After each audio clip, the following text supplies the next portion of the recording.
This movie is based on the life of an Indian boy named Pai Patel, who later settles in Canada. One day, a writer visits his home to hear his story. The writer has been struggling for 2 years to complete his book, but hasn't found the right story yet. That's when he meets Pai's uncle. The uncle tells him, "If you really want to finish your book, meet Pai. He has a story that will change your belief in God." Pai replies, "I don't know if my story will make you believe in God, but I can surely tell you what happened to me." And the film moves into a flashback. In this flashback, we see Pai's childhood. His full name was Piscine Molitor Patel, named after a French swimming pool. But because children in school mocked him for it, he shortened his name to just Pai. From an early age, P was deeply curious about all religions. He would pray in temples, offer namaz in mosques, and even attend church services. His mother always supported him, saying, "Pai is just searching for answers." But his father would often argue, "Religion is like darkness. The more you fall into it, the more lost you become." Pai's father owned a zoo in Pondicherry, where many beautiful animals lived. Among them, the most fascinating was a magnificent Bengal tiger named Richard Parker. But Richard's real name wasn't Richard. It was a name given after a hunter. When Pai was 12, he used to feed Richard every day. Gradually, Richard started approaching him, but then Pai's father scolded him, and to teach a lesson, placed a live goat in front of Richard. Richard took the goat away, and Pai's trust in him broke. He realized that Richard was actually very powerful and dangerous. As time passed, Pai grew up and fell in love with a girl named Anandi. One day, his father told him that they were moving to Canada because their zoo was closing. The land wasn't theirs, but the animals were, and they would transport all the animals by ship. Pai disagreed, but being 16, couldn't voice his opinion. Before leaving for Canada, Pai met Anandi and shared his sadness with her. On the ship, only Pai and his mother were vegetarians. Everyone else ate meat. This made it difficult for them to get proper food on board, causing significant problems. A fight breaks out between Pai and his father over food, but they manage to adjust. Slowly, the ship moves toward the middle of the ocean. Pai stands on the deck while his family sleeps inside. Suddenly, a violent storm hits the sea. The ship starts rocking, and people run around. Water floods the ship, and it begins to sink. Some crew members launch a safety boat and tell everyone to get on it. Pai shouts that his family is still inside, but he is forced onto the boat.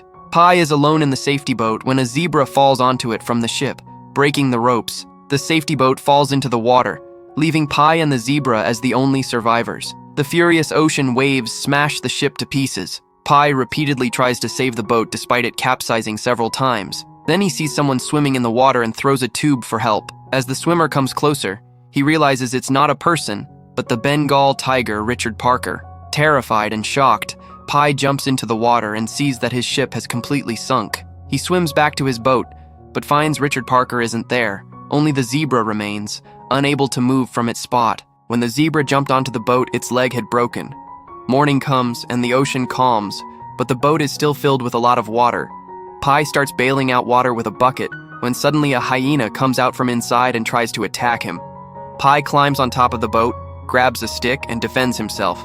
Then Pai sees a chimpanzee floating in the sea holding onto a bunch of bananas. He calls the chimp over and brings it onto the boat. Now the boat has 4 occupants: Pai, the hyena, the chimpanzee, and the zebra. There is food for Pai and the chimpanzee, but the hyena is wild and eats only meat. Hungry at night, the hyena attacks and kills the zebra. Terrified, Pai climbs to the top of the boat and hangs there. The next day, Pai makes a floating platform on the boat. The hyena now attacks the chimpanzee, which manages to fend it off for a while, giving Pai some relief. But the hyena attacks again and kills the chimpanzee. In a fit of anger and desperation, Pai pulls out a knife. But at that moment, Richard Parker arrives and kills the hyena, ending the threat. Actually, Richard Parker hadn't drowned. He was hiding inside the boat and suddenly came out, attacking Pai. Terrified, Pai jumped into the water and climbed onto the wooden raft he had made. Now only 2 were left on the boat, Richard and Pai. All night long, Pai stayed on the raft, because going back to the boat was like inviting death. Hungry and desperate, Pai leaned down to get food when Richard lunged at him again. Pai managed to escape and pushed the raft further away from the boat. Meanwhile, he found a booklet on the boat, which described survival techniques at sea. There was also a map, but Pai couldn't understand it. He prayed to God, "Oh Lord, you created me. Now you must also protect me." Pai knew this journey would be long and difficult. He couldn't survive on the raft forever, so he decided to train Richard, but failed. The biggest problem was hunger and thirst. Richard had already eaten the zebra and the hyena on the boat. There was nothing left to eat or drink. Pi realized that as long as Richard stayed alive, his own hope would survive too. He gave him water and tried to train him by blowing a whistle, but Richard was still just as dangerous. Pi tries to catch fish, knowing that if Richard stayed hungry, he would kill him, but he fails to catch any. Suddenly, Richard jumps into the water and swims toward Pi. Panicked, Pi climbs back onto the boat, pulling the raft with him. Richard tries hard to climb onto the boat too, but it's too high and he fails. Pi picks up an axe to kill him but suddenly stops. He thinks to himself, "What am I doing?" Then he pushes the raft back into the water and throws a rope, allowing Richard to return to the boat while he himself stays on the raft. Richard is starving and Pi has nothing with him. Just then, Pi manages to catch a big fish. He kills it with the axe and feeds it to Richard. Slowly, the day ends and night falls. In the middle of the night, a giant whale appears near the boat. Its powerful movement shakes the boat and the raft violently. All of Pi's food and supplies are swept away into the sea. The next morning, hungry and thirsty, Pi climbs back onto the boat. At that time, Richard is fast asleep. As soon as Pi climbs onto the boat, Richard Parker emerges from inside. At that very moment, a fish falls into the boat. Pi picks it up, throws it toward Richard, and says, "This is for you," but the fish flies away. It was actually a flying fish. Suddenly, a huge swarm of flying fish crashes into the boat, and dozens of fish fall inside. A big fish also drops in. Richard is about to eat it when Pi snatches it away.